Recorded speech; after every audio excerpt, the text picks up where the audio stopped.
सुभद्रा ने अपने इकलौते बेटे वरुण की शादी एक कम पढ़ी लिखी लड़की ज्योत्सना से की थी, ताकि उसकी बहू कभी नौकरी ना करे और अच्छी तरह घर संभाले। सब कुछ सुभद्रा की सोच के मुताबिक चल रहा था कि अचानक उसके बेटे वरुण की मौत हो गई। अब सुभद्रा अपनी विधवा बहू ज्योत्सना के भविष्य को लेकर चिंतित हो जाती है। ये जानने के लिए देखते हैं विधवा बहू की डोली।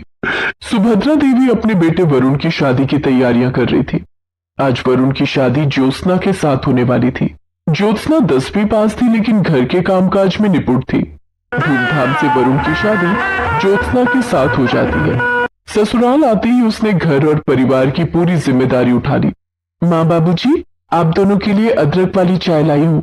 लाओ बहू, अदरक वाली चाय तो मुझे बहुत पसंद है। तुमने आते ही हम लोगों की पसंद और नापसंद का ख्याल रखना शुरू कर दिया। जी, इन्होंने मुझे सब बता दिया है कि आपको और माँ जी को क्या पसंद है और क्या नहीं। आप लोग चाय पीजिए, मैं नाश्ते की तैयारी करती हूँ। ठीक हूँ बहू। ज्योत्सना वहां से चली जाती है। उसके जाने के बाद वरुण की माँ, क्यों ना हम भी अपने घर में एक काम वाली रख लें। ज्योत्सना की मदद कर दिया करेगी। ज्योत्सना की अभी नई नई शादी हुई है, उसकी उम्र भी बहुत कम है। अभी उसके सिर पर जिम्मेदारियों का बोझ डालना ठीक नहीं है। उसकी कोई जरूरत नहीं है। हमारे घर में ज्यादा काम भी नहीं है। अभी से काम करने की आदत डालेगी तभी तो आगे चलकर सब कुछ संभाल पाएगी। जैसी तुम्हारी मर्जी। ज्योत्सना घर के सारे काम करती। सुबह उठकर सास और ससुर को उनकी दवाइयां, चाय देने से लेकर नाश्ता, खाना बनाना, कपड़े धोना, सारे काम वो अकेली ही किया करती। वरुण भी हर छोटे मोटे काम के लिए ज्योत्सना को ही पुकारा करता। ज्योत्सना, कहाँ तुम? मेरी पीली वाली शर्ट प्रेस नहीं है यार, मुझे आज वही पहनकर ऑफिस जाना है। आपके लिए लंच पैक कर रही हूँ, 2 मिनट में आई। ज्योत्सना भागकर झटपट वरुण की शर्ट पर प्रेस करने लगी। धीरे धीरे समय गुजर रहा था। सब ठीक ठाक चल रहा था कि एक दिन, माँ, बाबूजी, कल मुझे ऑफिस के काम से चंडीगढ़ जाना है। 6 महीने वहीं रहकर काम करना है। 6 महीने। दरअसल पापा, चंडीगढ़ में हमारे ऑफिस की नई ब्रांच खुली है और मुझे उसका मैनेजर बनाया गया है। तो ज्योत्सना को भी अपने साथ लेता जा। पापा, अभी तो वहां जाकर मुझे खुद के रहने का इंतजाम करना होगा। मैं कुछ दिनों के बाद ज्योत्सना को वहां बुला लूंगा। माँ और पिता से बात करके वरुण अपने कमरे में चला गया। ज्योत्सना को चंडीगढ़ जाने की क्या जरूरत है? वो चली गई तो घर कौन संभालेगा? और वहां हमारे वरुण को कौन संभालेगा? सुभद्रा, ज्योत्सना अभी बच्ची है। अभी उसका समय वरुण के साथ हंसने खेलने में गुजरना चाहिए। गृहस्थी का बोझ उठाने के लिए तो सारी जिंदगी पड़ी है। इधर दूसरे दिन वरुण चंडीगढ़ जाने के लिए घर से निकल गया। सबने खुशी खुशी, लेकिन ज्योत्सना ने नम आंखों से वरुण को विदा किया। मेरा दिल बहुत घबरा रहा है, न जाने क्यों आपको कहीं जाने देने का मन नहीं करता। चिंता मत करो ज्योत्सना, वहां पहुंचते ही मैं किराए पर एक कमरा ले लूंगा, फिर तुम्हें बुला लूंगा। वरुण चंडीगढ़ जाने के लिए घर से निकल गया और बस में जाकर बैठ गया। रास्ते में बस का बहुत भयानक एक्सीडेंट हुआ। बस पलट गई और बस में सवार सभी यात्रियों की दर्दनाक मौत हो गई। ये खबर जब वरुण के घर तक पहुंची तो सब शॉक्ड रह गए। वरुण के माता पिता के लिए अपने जवान बेटे को खोना किसी भयंकर पीड़ा से कम नहीं था, लेकिन ज्योत्सना का दुख तो बयां कर पाना भी मुश्किल है। ज्योत्सना अंदर से टूट गई। वो अपने आप को संभाल नहीं पा रही थी। वो बहुत उदास रहने लगी और हर समय वरुण की यादों में खोई रहती। एक दिन, वरुण की माँ, मुझसे ज्योत्सना की हालत देखी नहीं जाती।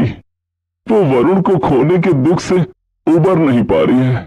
वरुण हमारा इकलौता बेटा था, उसे खोने का दुख हमें भी कम नहीं है। सुभद्रा, हमारी उम्र अब हो चली है, लेकिन ज्योत्सना अभी बहुत छोटी है। उसकी उम्र ही क्या है? उसे अपनी जिंदगी जीने और हंसने खेलने का पूरा अधिकार है। आप क्या चाहते हैं? मैं चाहता हूँ कि हम ज्योत्सना की दूसरी शादी कर दें, लेकिन उससे पहले मैं उसे पढ़ाना चाहता हूँ। ठीक है, एक बार ज्योत्सना से भी इस बारे में बात कर लीजिए, मैं उसे बुला कर लाती हूँ। सुभद्रा देवी ज्योत्सना को बुलाने के लिए उसके कमरे में जाती हैं। वहां उन्होंने देखा कि ज्योत्सना बेहोश होकर जमीन पर गिरी हुई है। सुभद्रा देवी दौड़कर अपने पति पंकज के पास गई और ज्योत्सना के बारे में बताया। दोनों ने फोन करके डॉक्टर को बुलाया। डॉक्टर ने जब ज्योत्सना का चेकअप किया, आपकी बहू मां बनने वाली है। आप लोगों को इनका बहुत ख्याल रखना होगा। चिंता के कारण बच्चे की सेहत पर बुरा असर पड़ सकता है और बच्चा दिमागी रूप से कमजोर हो सकता है। डॉक्टर की बात सुनकर पंकज और सुभद्रा ने फैसला लिया कि वो ज्योत्सना को आगे पढ़ाएंगे ताकि ज्योत्सना का मन कहीं लगा रहे और वो खुश रह सके। पंकज ने ज्योत्सना का एडमिशन 12वीं कक्षा में करवा दिया। ज्योत्सना अब 12वीं की पढ़ाई करने लगी। सुभद्रा देवी उसके खाने पीने का बहुत ख्याल रखती।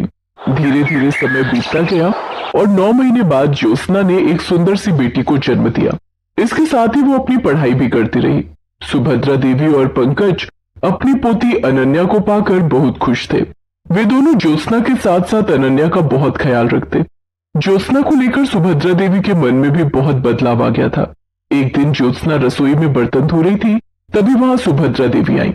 ज्योत्सना बहू, ये सब छोड़, तू अनन्या के पास जा, उसके साथ खेलेगी तो तेरा दिल बहलेगा और साथ साथ अपनी पढ़ाई भी कर। घर का काम मैं कर लूंगी। ज्योत्सना नन्ही और प्यारी बेटी अनन्या को पाकर अब खुश रहने लगी थी। वो अनन्या के साथ ढेर सारा समय गुजारती और बाकी समय में अपनी पढ़ाई करती। धीरे धीरे अनन्या बड़ी हो रही थी और ज्योत्सना भी अब कॉलेज में पहुंच गई थी। एक दिन, ज्योत्सना बहू, मैं चाहता हूँ कि तू बीएड की पढ़ाई कर ले। मैं कल ही तेरा एडमिशन करवा दूंगा। ठीक है बाबूजी। पंकज ने ज्योत्सना का एडमिशन बीएड में करवा दिया। अब ज्योत्सना रोज कॉलेज जाने लगी। अनन्या भी 2 साल की हो गई थी। एक दिन, मम्मा, मुझे भी आपके साथ कॉलेज जाना है। अनन्या बेटी, मुझे कॉलेज में पढ़ाई करनी है, तुम घर में दादाजी दादी जी के साथ खेलो। नहीं, मुझे आपके साथ कॉलेज जाना है। इसे अपने साथ ले जा ज्योत्सना, ये सारा दिन तुझे याद करती है और तेरे पास आने की जिद करती है। तेरे साथ कॉलेज जाएगी तो इसका दिल बहल जाएगा। उस दिन ज्योत्सना अनन्या को अपने साथ कॉलेज ले गई। ज्योत्सना की क्लास में सब अनन्या को बहुत प्यार करने लगे। कोई उसे चॉकलेट देता तो कोई उसके साथ खेलता। तभी ज्योत्सना ने देखा कि राजन अनन्या को अपनी गोद में लेकर उसके साथ बातें कर रहा था। राजन ज्योत्सना की क्लास में पढ़ता था। क्या बात है राजन, अनन्या परेशान तो नहीं कर रही है ना? अरे नहीं, बहुत प्यारी बच्ची है। इससे बातें करके मुझे अपना बचपन याद आ गया। तुम इसे रोज अपने साथ लेकर कॉलेज आया करो। अब ज्योत्सना रोज अनन्या को अपने साथ कॉलेज लाने लगी। धीरे धीरे राजन ने अनन्या के साथ गहरी दोस्ती कर ली। अनन्या के कारण राजन और ज्योत्सना में भी गहरी दोस्ती हो गई। दोनों एक दूसरे के करीब आने लगे। एक दिन की बात है, ज्योत्सना और अनन्या दोनों कॉलेज में थे कि तभी बहुत तेज बारिश होने लगी। ओह, अब मैं घर कैसे जाऊंगी? ज्योत्सना के चेहरे पर चिंता की लकीरें देखकर राजन उसके पास आया और बोला, क्या बात है ज्योत्सना, परेशान क्यों? देखो न राजन, बाहर कितनी तेज बारिश हो रही है। मैं अनन्या को लेकर घर कैसे जाऊंगी? बाहर बस स्टॉप पर भी पानी भर गया होगा। तुम फिक्र मत करो, मैं अभी ऑटो बुला कर लाता हूँ। राजन कॉलेज से बाहर गया। बाहर बहुत तेज बारिश हो रही थी और सड़क पर पानी भरा हुआ था, लेकिन राजन अपनी परवाह न करते हुए बड़ी मुश्किलों से एक ऑटो वाले को बुलाकर लाया। चलो ज्योत्सना, अनन्या को लेकर इस ऑटो पर बैठ जाओ, मैं तुम दोनों को घर तक छोड़ देता हूँ। ज्योत्सना, अनन्या और राजन तीनों ऑटो पर बैठ जाते हैं और उस दिन राजन ने दोनों को घर तक छोड़ा। राजन, मेरे घर नहीं आओगे? मैं तुम्हें अपने माजी और बाबूजी से मिलवाऊंगी। हाँ, क्यों नहीं? राजन ज्योत्सना के घर आया। ज्योत्सना ने उसे पंकज और सुभद्रा से मिलवाया और बताया कि कैसे राजन ने तेज बारिश में भी भीगते हुए उसे और अनन्या को सुरक्षित घर तक पहुंचाया। ये तो तुमने बहुत अच्छा किया बेटा, वरना ये दोनों कॉलेज में न जाने कितनी देर बारिश रुकने का इंतजार करती रहती। राजन बेटे, तुम आते रहना और कॉलेज में ज्योत्सना का ख्याल रखना। उस दिन के बाद से राजन अक्सर ज्योत्सना के घर आने लगा और अनन्या के साथ ढेर सारी बातें करता। धीरे धीरे दोनों की पढ़ाई पूरी हो गई और उन्हें सरकारी स्कूल में शिक्षक की नौकरी भी मिल गई। एक दिन, सुभद्रा, क्या ज्योत्सना को अपनी जिंदगी नए सिरे से शुरू नहीं करनी चाहिए? आप क्या कहना चाहते हैं? मैं चाहता हूँ कि ज्योत्सना की शादी हो जाए, वो अपना घर बसा ले, अनन्या को भी पिता का प्यार मिल जाएगा। लेकिन ज्योत्सना से शादी करेगा कौन? मेरी नजर में एक लड़का है। हाँ, कौन है वो? राजन। राजन ज्योत्सना का बहुत अच्छा दोस्त है और वो अनन्या को भी बहुत प्यार करता है। लेकिन हमें इस बारे में ज्योत्सना और राजन से भी बात कर लेनी चाहिए। मैंने राजन को फोन कर दिया है, वो आज शाम को हमारे घर आएगा। हम राजन और ज्योत्सना दोनों से बात कर लेंगे। ठीक है।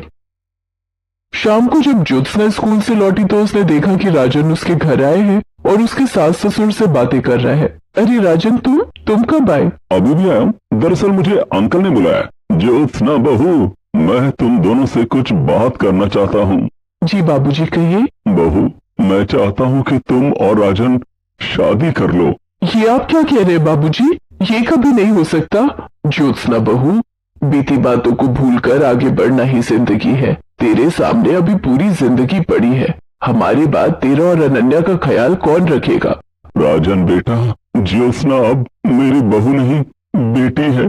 क्या तुम जिंदगी भर इसका ख्याल रखोगे? अंकल, सच कहूं तो मैं ज्योत्सना और अनन्या से बहुत प्यार करने लगा हूं। मैं ज्योत्सना को अनन्या के साथ अपनाने के लिए तैयार हूं और वादा करता हूं कि उन्हें जिंदगी भर खुश रखूंगा। देर किस बात की?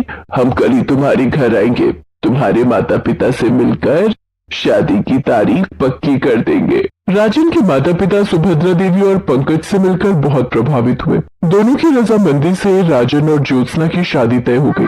सुभद्रा देवी और पंकज ने ज्योत्सना की शादी सास ससुर बनकर नहीं, बल्कि माता पिता बनकर की।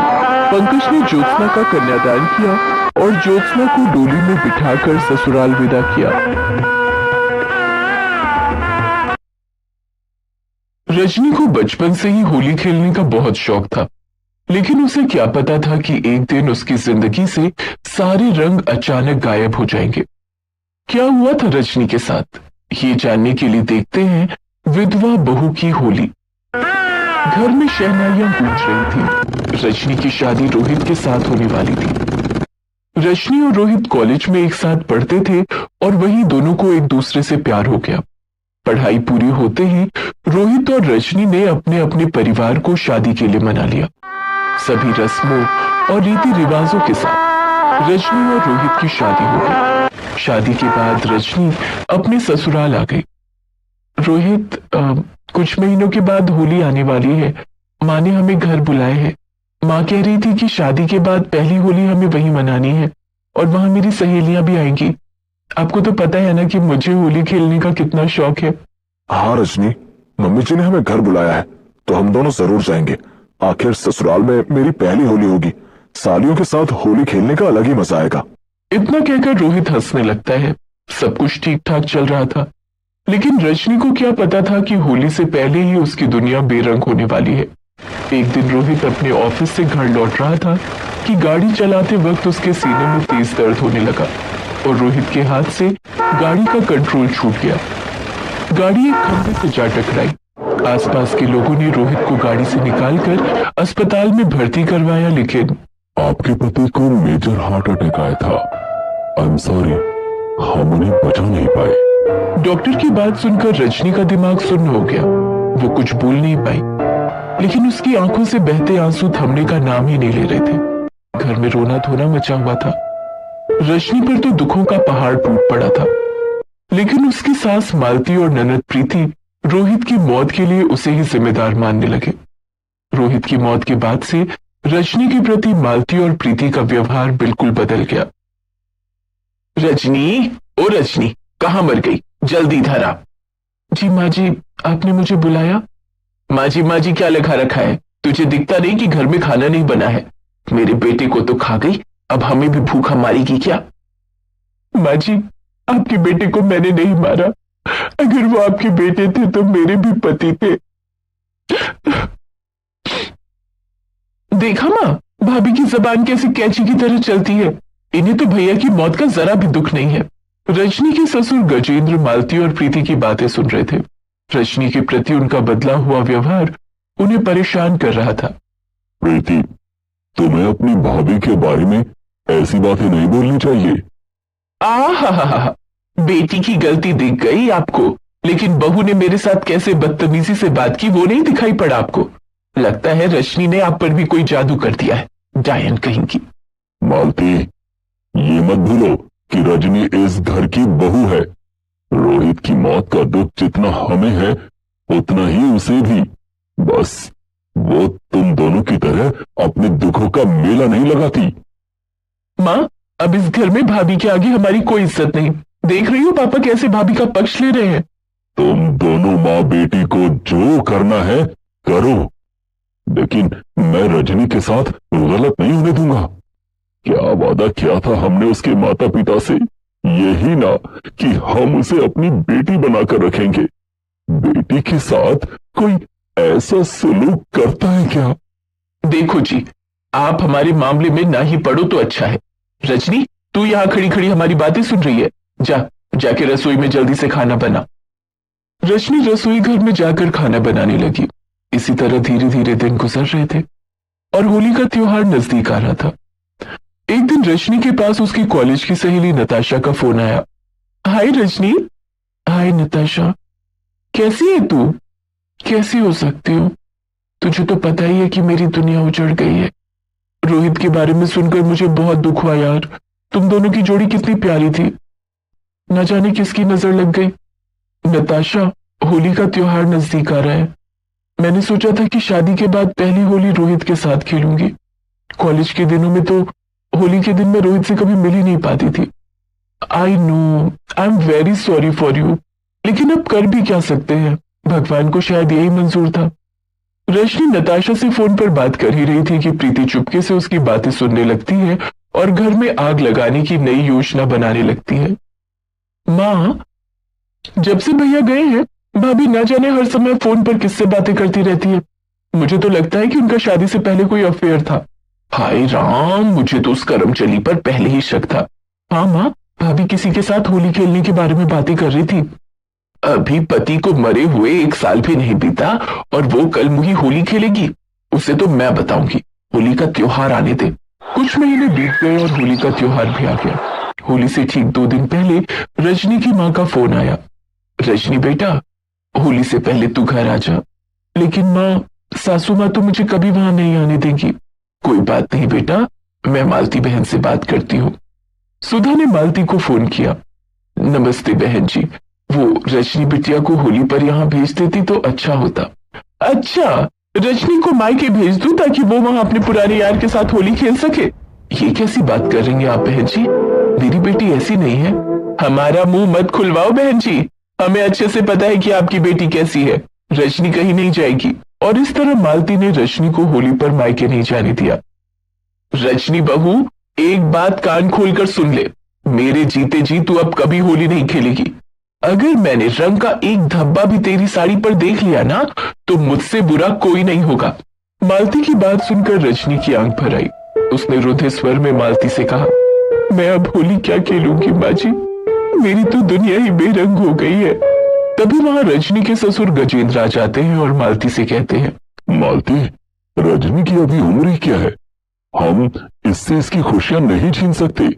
इसे भी अपनी जिंदगी जीने का पूरा अधिकार है। सुनो जी, मैंने जो कह दिया सो कह दिया। इस घर में वही होगा जो मैं कहूंगी। 2 दिन के बाद होली का त्योहार भी आ गया। होली के दिन घर में सन्नाटा पसरा हुआ था। आस पड़ोस में सभी लोग होली खेल रहे थे, लेकिन रजनी सफेद साड़ी में लिपटी अपनी जिंदगी के कोरे कागज को निहार रही थी। तभी उसके कानों में मालती की आवाज गूंज पड़ी। रजनी, ओ रजनी। जी माँ जी। माँ जी की बच्ची, तुझे पता नहीं है क्या कि आज होली है? घर में खुशियां नहीं मनाई जाएंगी, लेकिन त्योहार के रस्म तो पूरे करने ही पड़ेंगे ना। जा, रसोई में जाकर गुजिया बना ले। माँ, भाभी से कहो ना थोड़े से मालपुआ भी बना ले, मेरे कुछ दोस्त घर आने वाले हैं। रजनी मालती और प्रीति की बातें सुनकर ये सोच ही रही थी कि इन्हें तो रोहित की मौत का जरा सा भी दुख नहीं है। गुजिया और मालपुआ इनके गले से कैसे उतरेगा? तभी मालती ने कहा, यहां क्यों खड़ी है, रसोई में क्यों नहीं जाती? बेचारी रजनी अभी रोहित की मौत के गम से उबर भी नहीं पाई थी, लेकिन उसे होली के त्योहार पर मिठाइयां बनानी पड़ रही थी। वो मनी मन सोचने लगती है, रोहित को मालपुआ कितना पसंद था। आज अगर वो जिंदा होते तो उनके लिए ढेर सारा मालपुआ बनाती। रोहित की यादों में खोई हुई रजनी गुजिया और मालपुआ बनाने लगती है। शाम को प्रीति के कुछ दोस्त घर पर आते हैं। रजनी बहू, घर में मेहमान आए हैं, जाके उन्हें गुजिया और मालपुआ परोस दे। और हाँ, खबरदार जो तूने गुजिया और मालपुआ को हाथ भी लगाया। माँ जी, इन मिठाइयों को खाना तो दूर, मेरा इन्हें बनाने का भी मन नहीं था। आज मुझे रोहित की बहुत याद आ रही है। आज वो जिंदा होते तो हम दोनों खूब होली खेलते। ठीक है, ज्यादा इमोशनल ड्रामा करने की जरूरत नहीं है। जाके मेहमानों को चाय और नाश्ता दे। रजनी अपने हाथों में मिठाइयों का ट्रे लेकर प्रीति के दोस्तों के पास जाती है। वे सभी ड्राइंग रूम में एक दूसरे को गुलाल लगा रहे थे। रजनी जैसे ही उनके पास गई, थोड़ा सा गुलाल उड़कर रजनी की साड़ी पर गिर गया। भाभी, आपको दिखाई नहीं देता कि यहाँ हम सब होली खेल रहे हैं? आपको यहाँ आने की क्या जरूरत थी? माँ जी ने मिठाइयां देने को कहा था, इसलिए मैं यहाँ आई हूँ। मिठाइयां देने आई हो या मिठाइयां देने के बहाने होली खेलने आई हो? आपको शर्म नहीं आती? विधवा होकर होली खेलना चाहती हो? अरे क्या हुआ प्रीति, क्यों चिल्ला रही है? देखो ना माँ, भाभी हमारे साथ होली खेलने यहाँ आई थी। तभी मालती की नजर रजनी की सफेद साड़ी पर जाती है जिस पर गुलाल का रंग लगा हुआ था। हाय राम, बेशरम, पति को मरे हुए 1 साल भी नहीं हुआ और चली आई होली खेलने। ये आप क्या कह रही हैं माँ जी? आप ही ने तो कहा था कि प्रीति के दोस्तों को गुजिया और मालपुआ परोस दो। मुझसे जुबान लड़ाती है। मालती ने सबके सामने रजनी के गाल पर एक जोरदार चांटा जड़ दिया। चांटे की गूंज गजेंद्र के कानों तक पड़ी। गजेंद्र अपने कमरे से निकलकर बाहर आए तो उन्होंने देखा कि मालती रजनी को थप्पड़ मार रही थी। गजेंद्र ने आकर मालती का हाथ पकड़ लिया। बस मालती, बहुत हो गया। ना तो तुम्हें अपने बेटे की मौत का गम है और ना ही तुम्हारी लाडली को। आप मेरे बीच में मत बोलिए। आपको तो कुछ दिखाई नहीं देता है कि आपकी बहू क्या गुल खिला रही है? मुझे दिखाई दे रहा है कि कैसे तुम्हारी बेटी अपने दोस्तों के साथ होली मना रही है, जबकि इसके भाई को गुजरे हुए 1 साल भी नहीं हुआ। सारे दुख और सारी कुरीतियां सिर्फ रजनी के लिए ही क्यों? गजेंद्र की बात सुनकर प्रीति के सारे दोस्त धीरे धीरे वहां से चले गए। रजनी बहू, अपना सामान पैक कर लो। जिस घर में तुम्हारी कद्र न हो वहां 1 मिनट भी नहीं रहना चाहिए। मैं तुम्हें तुम्हारे मायके छोड़ देता हूं। ससुर की बात सुनकर रजनी ने अपना सामान पैक कर लिया और थोड़ी देर के बाद गजेंद्र ने उसे मायके पहुंचा दिया। अरे भाई साहब, आप हमें माफ कर दीजिए बहन जी। हम रजनी को वो सम्मान नहीं दे पाए जो एक लड़की को उसके ससुराल में मिलना चाहिए। रजनी की जिंदगी दोबारा रंगों से भर दीजिए। कोई अच्छा सा लड़का देखकर रजनी के हाथ पीले कर दीजिए। शादी में मुझे बुलाना मत भूलिएगा। मैं रजनी बेटी को आशीर्वाद देने जरूर आऊंगा। इतना कहकर गजेंद्र वहां से चले गए और रजनी अपनी मां सुधा के गले लग गई। Please subscribe this channel.